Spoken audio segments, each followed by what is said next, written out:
This needs to stop. Violence is wrong. Politically motivated violence is wrong. It was 2 weeks ago today that we saw a political assassination in Utah that tore the heart out of much of this country. This is the third shooting in Texas directed at ICE or CBP. This must stop. To every politician who is using rhetoric demonizing ICE and demonizing CBP, stop.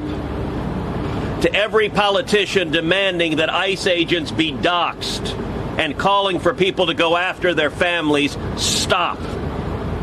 This has very real consequences. Look, in America, we disagree. That's fine. That's the democratic process. But your political opponents are not Nazis. We need to learn to work together without demonizing each other, without attacking each other. And I want to say thank you. I want to say thank you to the brave men and women of law enforcement. I want to say thank you to the brave men and women of ICE and CBP and everyone who puts their lives on the line to keep us safe.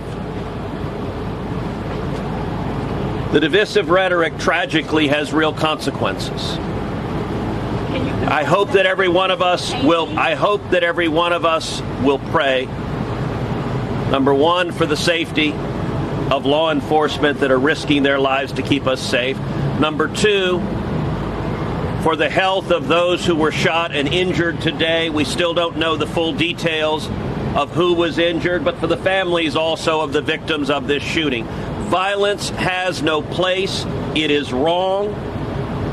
And we should come together. If we want to have a debate about immigration policies, we can do so in the halls of Congress without demonizing each other, and especially without demonizing the men and women who every day put on a badge and go risk their lives to keep us safe. And we should not be putting language out there that inspires madmen to commit evil crimes. Our prayers are with the men and women of law enforcement, and we ought to come together and have some decency across the political aisle to say this violence is wrong and it needs to stop. Senator, have you been told that immigrant detainees were the victims of today's shooting? My understanding is the details of who the victims are still being ascertained, so I don't want to go ahead of law enforcement releasing these details. What they have said is that no law enforcement was injured, and so that's a natural inference, but I don't know the details. Special Agent, can you talk a little bit about